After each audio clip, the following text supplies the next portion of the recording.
Pernahkah Anda membayangkan sebuah tradisi keagamaan yang semestinya membawa kedamaian justru memicu konflik fisik di tengah masyarakat kita? Realita pahit inilah yang baru-baru ini terjadi di Madura saat ketegangan pecah akibat kesalahpahaman yang sangat mendasar. Rekaman video memperlihatkan bagaimana sekelompok massa melakukan tindakan intimidasi yang sangat jauh dari cerminan dakwah Islam yang santun. Mari kita bedah bersama mengapa sumbu pendek dan kebiasaan ogah melakukan klarifikasi bisa merusak ukhuwah Islamiyah dalam sekejap mata. Akar kesalahpahaman dan tuduhan syirik. Konflik keagamaan di Sampang Madura ini bermula dari sebuah rekaman ceramah yang mendadak viral di media sosial. Dalam acara pengajian akbar tersebut, seorang tokoh agama setempat menyampaikan pernyataan yang menggunakan bahasa daerah. Isi ceramah itu dinilai menyudutkan karena menyebut warga Muhammadiyah menganggap tradisi lokal sebagai perbuatan dosa besar. Tokoh tersebut mengeklaim bahwa orang-orang yang mengikuti Muhammadiyah pasti akan mengharamkan amalan tahlilan serta maulidan. Tidak hanya itu, beliau juga menuduh kelompok tersebut menganggap tradisi ziarah kubur sebagai perbuatan syirik. Tuduhan sepihak ini langsung memicu keresahan yang meluas karena menyentuh sensitivitas tradisi yang sudah mengakar kuat. Merespons tuduhan yang tidak berdasar tersebut, pihak pengurus Muhammadiyah setempat tidak tinggal diam begitu saja. Mereka berencana membawa kasus dugaan fitnah ini ke jalur hukum demi meluruskan informasi yang keliru. Namun rencana pelaporan tersebut justru memicu kemarahan dari pihak lain yang merasa tidak terima. Meluruskan makna antara bid'ah dan syirik. Mari kita bedah secara objektif agar masyarakat tidak telanjur keliru dalam memahami peta pemikiran keagamaan ini. Fakta hukumnya adalah Muhammadiyah maupun kelompok Salafi tidak pernah menganggap tradisi ziarah kubur sebagai perbuatan syirik. Kegiatan mengunjungi makam orang tua atau ulama justru merupakan amalan yang disunahkan dalam syariat Islam.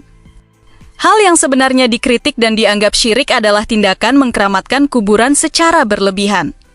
Perbuatan mendatangi makam lalu menangis dan meminta doa kepada penghuni kubur itulah yang dilarang agama. Jadi masyarakat harus bisa membedakan antara ritual ziarah yang benar dengan tindakan menyekutukan Allah Subhanahu wa Ta'ala. Terkait masalah tahlilan atau peringatan Maulid Nabi, status hukum yang disampaikan adalah bid'ah dan bukan syirik. Arti dari kata bid'ah sendiri adalah sebuah amalan ritual yang tidak memiliki tuntunan langsung dari Nabi Muhammad. Sungguh sebuah keanehan besar ketika kritik terhadap bid'ah langsung dicap sebagai tuduhan syirik oleh sebagian orang. Fenomena kultus individu dan tradisi cium tangan. Hal lain yang perlu kita kritik secara tajam adalah fenomena mengkultuskan sosok pemuka agama secara berlebihan. Salah satu contoh nyata yang disorot adalah tradisi cium tangan kiai yang dilakukan secara bolak-balik. Banyak orang menganggap tindakan tersebut sebagai sarana untuk mendapatkan aliran keberkahan hidup yang luar biasa. Kritik keras muncul ketika tradisi bersalaman bolak-balik ini tetap dilakukan, meskipun melibatkan lawan jenis yang bukan mahram. Kita harus ingat sebuah hadis sahih tentang ancaman bagi laki-laki yang sengaja menyentuh wanita yang tidak halal. Kepala seseorang ditusuk pasak besi di hari kiamat jauh lebih ringan daripada menanggung dosa melanggar batasan syariat.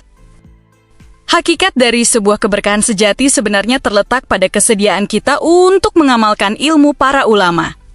Berkah itu akan datang jika ajaran para guru agama tersebut selaras dengan tuntunan murni syariat Islam, menabrak aturan hukum agama demi sebuah tradisi penghormatan manusia justru akan mendatangkan dosa dan bukan pahala. Kritik atas standar ganda dan aksi intimidasi massa. Ketegangan ini akhirnya memuncak menjadi aksi nyata yang mempertontonkan tindakan kekerasan di depan publik. Sekelompok massa mendatangi gedung Muhammadiyah lalu memaksa para pengurus yang berada di dalam untuk segera keluar. Tindakan anarkis ini bahkan disertai dengan ancaman ekstrim untuk membakar fasilitas rumah ibadah dan kantor tersebut. Fenomena ini juga mengungkit kembali jejak digital kelam terkait aksi unjuk rasa anarkis di masa lalu. Kita tentu masih ingat tentang oknum Banser yang pernah melontarkan ancaman mengerikan untuk menggorok leher karyawan televisi.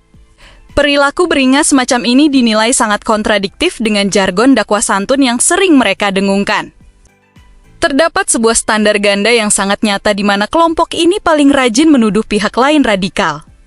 Istilah intoleran sangat mudah mereka sematkan kepada kelompok yang berbeda pemahaman seperti Salafi atau Wahabi. Namun ironisnya mereka sendiri yang justru mempraktikkan cara-cara kekerasan dan intimidasi fisik saat merasa terusik. Sungguh sebuah pemandangan yang sangat mengagumkan ketika kita melihat semangat berapi-api dari para penjaga tradisi buatan manusia ini. Mereka begitu rela meluangkan waktu dan tenaga berharga demi menggeruduk kantor organisasi lain yang berbeda pemahaman fikih. Sementara itu, masjid-masjid di sekitar rumah mereka justru seringkali tampak sepi dan kosong melompong saat azan sholat 5 waktu berkumandang. Tampaknya sebagian dari masyarakat kita sudah berhasil menciptakan kasta dosa baru yang sangat revolusioner dalam sejarah. Dosa karena tidak ikut tahlilan dan tidak cium tangan kiai kini dianggap jauh lebih ngeri ketimbang dosa meninggalkan perintah sholat dari Allah Subhanahu wa Ta'ala. Fenomena ini menjadi tamparan keras bagi kita semua tentang pentingnya mengutamakan ilmu dan mengesampingkan ego kelompok yang berlebihan. Menjaga tradisi tentu boleh saja dilakukan, namun jangan sampai kita mengabaikan kewajiban utama seperti sholat 5 waktu.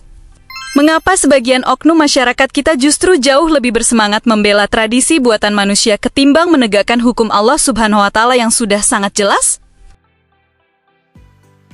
Tulis pendapat kalian di kolom komentar. Terima kasih, sampai jumpa kembali.